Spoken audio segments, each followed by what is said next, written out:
O Flamengo empatou em 0 a 0 com o Botafogo e se afastou da liderança do Campeonato Brasileiro com a vitória do Palmeiras. Vamos ver o que Felipe Luiz falou na entrevista. Felipe, antes de fazer uma análise, né, os amigos certamente vão perguntar o que você viu desse jogo. Eu queria que você comentasse sobre o Rossi. Hoje no seu plano de jogo ele foi muito importante nessa saída de bola ali na intermediária, muito participativo. E mais uma vez fez uma defesaça, salvando o Flamengo ali no primeiro tempo. O Rossi está num grande momento, é importantíssimo para nós. E para mim, um goleiro tem que ser bom debaixo do gol com a mão, e ele é. E depois, se puder, né, nos dá essa facilidade na saída, na qual ele consegue nos ajudar muito. E muito inteligente também, posicionando os jogadores para dar mais tempo e espaço para eles, então está num grande momento. Você falou essa questão toda do calendário e isso é um fato, né? O Arrascaeta é um jogador, por exemplo, que a gente sabe que não vai conseguir jogar no máximo físico como ele vinha apresentando a temporada inteira. E muito se fala também, o Flamengo tem que buscar um substituto para o Arrascaeta. E a gente sabe da qualidade dele, sabe que é difícil achar um jogador com a qualidade dele. Mas a gente tem visto muito o Flamengo falar de contratações de pontas, tem a possibilidade do Jorginho também, que deve chegar.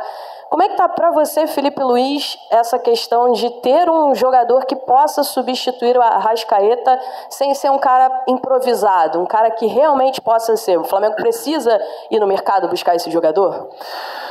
Bom, o mercado, eu não penso, porque o mercado está fechado e eu só posso pensar agora no próximo jogo, né? Então eu pensei essa semana toda no Botafogo, em como resolver, esses dias agora contra o Botafogo, em como resolver o jogo sem o Arrascaeta.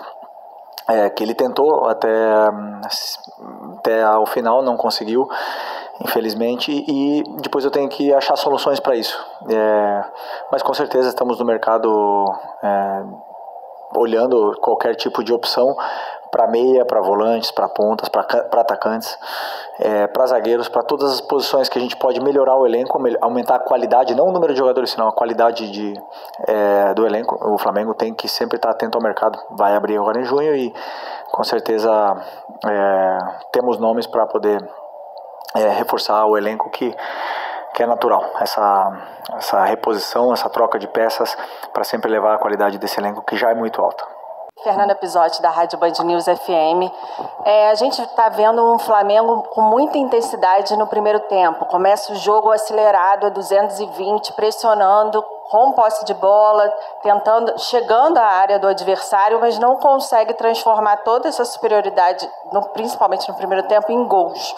E no segundo tempo tem uma queda de intensidade, de rendimento, enfim. O que está faltando para o Flamengo converter os gols ainda na primeira etapa, quando ele começa realmente ali a 220 ali?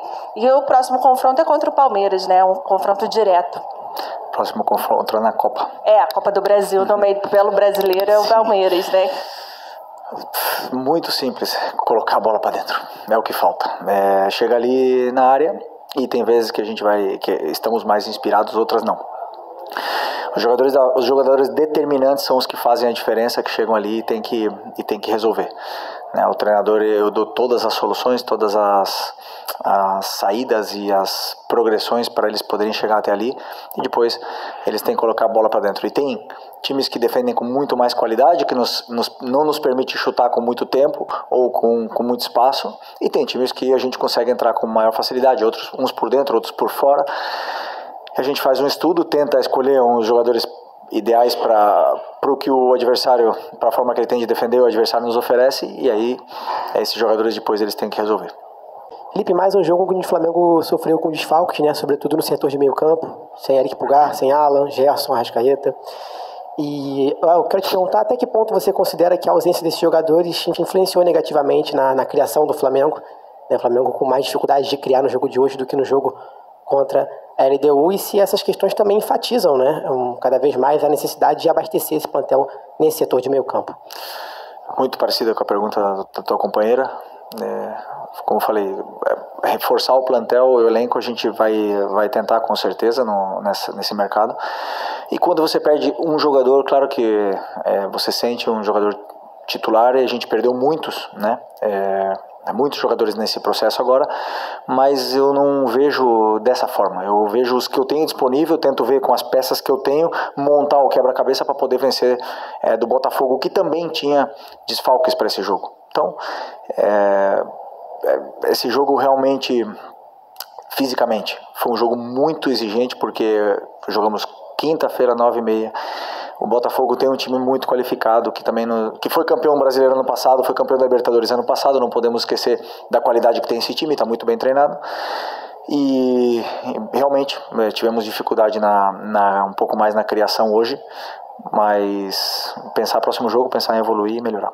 Mauro Santana, do canal Mauro Santana. Além dos desfalques que você citou, alguns jogadores caíram sensivelmente de produção. Você está um deles, que inclusive foi muito importante para o Flamengo, terminou muito bem a temporada passada, começou muito bem essa temporada, que foi o Wesley.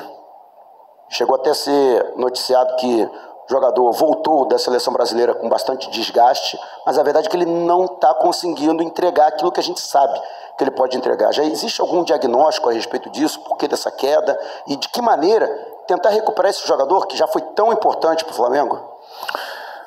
Todo jogador oscila durante um ano. Não existe nenhum jogador que vai jogar sempre bem. Não existe. E mais aqui, com 80 jogos sem tempo de descanso, com uma pressão absurda, todos eles vão oscilar. E o Wesley tem 21 anos, né? Então é normal ele passar por esses períodos de oscilação, mas é um menino que gosta de treinar, que gosta de escutar.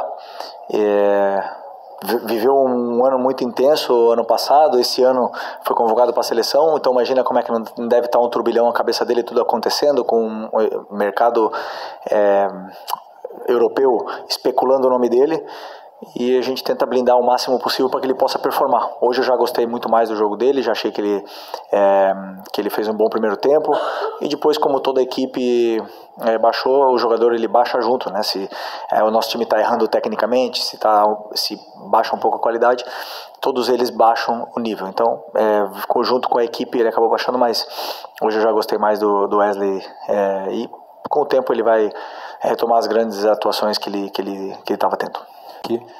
A gente teve hoje o Lohan novamente relacionado. A gente teve uma partida, mesmo com esse empate 0-0, eu considero que teve uma partida boa, o Everton Araújo. E eu queria te perguntar sobre esses jogadores, né? O Lohan, que está voltando, o Matheus Gonçalves, que teve a oportunidade hoje, mas já era um momento que o time já estava muito desgastado, a gente percebe, você falou sobre a questão de jogar quinta-feira, jogar domingo, o jogador já entra nesse momento do jogo, já com a equipe muito desgastada, mas eu queria que você avaliasse a entrada desses garotos, desses jogadores que são aí da base, que vêm da base. Não, o Everton é sempre muito confiável, sempre faz jogos sólidos, né? E ele domina muito o meio campo, que é a fase defensiva, os apoios que ele tem sempre para solucionar o companheiro pressionado, e ele tem muitos detalhes que eu gosto no volante, por isso que eu me sinto tão seguro quando eu coloco ele no campo.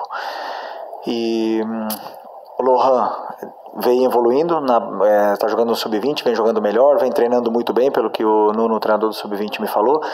Está treinando com muita intensidade, com força, está correndo, está querendo aprender, e não é coincidência que ele vem evoluindo no Sub-20, e hoje com os desfalques decidi chamá-lo, né, mas infelizmente, como ele jogou quarta-feira, eu acho, ele não conseguiu treinar comigo, nenhum treino essa semana, então não me senti confortável em colocar, porque ele não tem as dinâmicas de treinamento comigo.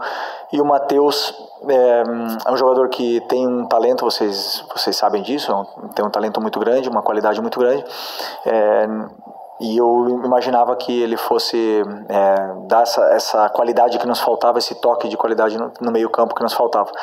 Mas é um jogador que durante muito tempo assim, ele perde a posição, ele é muito anárquico dentro do meio campo. Então, por mais que ele tenha muita qualidade, muitas vezes ele mesmo se aperta nas situações, mas é um jogador que tem qualidade e tem muito para evoluir. Ainda um pouquinho em cima do Lohan, que ele voltou a ser relacionado depois de alguns meses, ele tinha muita expectativa quando subiu ano passado com o Tite, fez um início de carreira no profissional muito bom, depois acabou perdendo espaço e tal. Como é que você pensa o Lohan assim, no time? Qual função que você acha que ele poderia desempenhar a partir do momento que ele tem essas dinâmicas com você de treino, tenha mais tempo trabalhando com o elenco, até porque é um jogador que a torcida sempre fala muito, né? Sempre esperou muito dele. Ele passou esse período um pouco afastado, mas voltando agora a ser relacionado, eu queria saber como é que você pensa ele para esse teu trabalho no Flamengo. Eu vejo ele na posição que jogou o Luiz Araújo hoje. Para mim é a melhor posição dele, na meia. Também pode jogar aberto. Não vejo ele tão determinante jogando aberto, mas pode. E essas são as posições que claro que pode jogar em outras, né? Mas assim que eu vejo que ele pode performar mais. Depende dele. Para mim, os jogadores eles têm que falar no campo. Não adianta ter nome, não adianta o salário, não adianta a idade, não adianta nada. Para mim é campo. Se ele estiver bem arrebentando no sub-20, eu quero colocar ele. E se ele estiver mal, ele não vai jogar. E isso, o Arrascaeta já ficou no banco comigo esse ano, o Pedro já ficou no banco, o Bruno Henrique já ficou no banco. E para mim não tem nome, não tem nada. Quem tiver melhor e o campo estiver falando vai ter mais oportunidades. Isso começa no treino. Felipe, uma oratória que você, inclusive em outras coletivas, você deu pra gente, que o De La Cruz não é um meia, ou então você não viu o De La Cruz como um meia. Hoje você disse que até depois dos 15 minutos ele deu um pouco de mão do jogo, o jogo realmente ficou meio confuso. O De La Cruz, na sua visão, ele não consegue ser esse jogador, um meia, claro, respeitando a característica, é diferente do Arrascaeta, que é um meia mais cerebral, mas o De La Cruz não consegue em alguns momentos, ou então em alguma sequência, algum momento de partida ou jogo, ser um meia, porque quando ele veio contratado para o Flamengo, ele veio como um meia, claro, respeitando o seu trabalho, sua opinião, mas ele veio contratado como um meia, anunciado como um meia. Na seleção do Uruguai, ele atua como um meia, respeitando um colega também, Marcelo Bielsa. E num jogo hoje com tantos desfalques, você mesmo disse que, na sua opinião, o seu Flamengo tem 3 meias, Arrasca, Plata e Gerson, e que fazem os jogos por dentro Gonçalves e Luiz Araújo. O De La Cruz não seria, em algum momento, um jogador que talvez fosse suprir essa ausência de um jogador um pouco mais ofensivo, com um pouco mais recurso ofensivo? Queria saber a sua opinião, se realmente, de fato, o De La Cruz não é esse cara, na sua opinião, e também, se você puder atualizar a gente, se souber também, a situação do atleta após a lesão de hoje. Obrigado, boa noite. Obrigado. Se eu coloco o Nico hoje de meia, eu jogo sem volantes, porque eu só tenho o Nico e o Everton. O Gerson está suspenso, o Eric e o Alan estão machucados, não tinha volantes. Mas, respondendo a tua pergunta, primeiro, aonde o jogador gosta de jogar? Essa para mim é onde ele se sente mais à vontade, onde ele se sente mais cômodo. Perguntem para ele. Volante, jogando de frente, construindo. Aonde a gente viu, para mim, pelo menos a melhor versão do Nico de volante, aonde ele faz o time jogar de volante. Então eu penso sempre, assim, a posição, ele gosta de jogar ali, ele nos deu tanto, nos dá tanta criação de jogo, nos dá tanta saída de pressão por vantagem qualitativa. Para que eu vou improvisar? Né? Para que eu vou improvisar um jogador? Tirar ele do melhor lugar. É como se eu fosse tirar um zagueiro, por exemplo, o Léo Ortiz, que é um dos melhores zagueiros do Brasil, e colocar ele de volante ou de lateral. Então eu estaria tirando o que nossa equipe tem de melhor, que é a fase de estabilidade na equipe, que são os zagueiros, que são os laterais, que são os 2 volantes, para fazer uma coisa que eu não sei se daria certo. Pontualmente, se precisar, com certeza ele vai fazer. Ele vai ter essa qualidade para fazer, ele vai fazer. Eu não vejo ele com o último, por exemplo, a finalização, o gol, o último passe, que é o que o Arrascaeta tem, que é o que os jogadores que jogam nessa posição costumam ter. Agora, que ele pode fazer, não tenho nenhuma dúvida. Bom, a minha pergunta, eu sei que você já falou na semana passada sobre o Rodrigo Caio, como é que foi essa contratação dele, mas eu queria entender um pouco mais em detalhes, porque a gente viu já no outro jogo ele separado, ele não fica no banco, né, ele fica lá em cima na cabine, e hoje a gente viu isso acontecer de novo. A função dele, ela é de fato como de um auxiliar ou é mais ligada à análise de desempenho, alguma coisa nesse sentido? O que ele fica fazendo lá em cima? Eu gostaria que você pudesse esclarecer um pouco melhor para a gente. Obrigado. Bom, o Rodrigo não está sentando no banco ainda por uma opção que ele acabou de chegar e a gente ainda está adaptando. E tem o Marcinho, que tem muita experiência, que pode ajudar. Ele faz parte da equipe de análise de bola parada e também é um auxiliar tanto do clube, né, que está aí auxiliando com os treinos, com toda a parte tática, e também junto todos os dias na minha comissão. Então tem as funções que eu passo para ele, e principalmente também agora liderando a parte da bola parada junto com outros companheiros.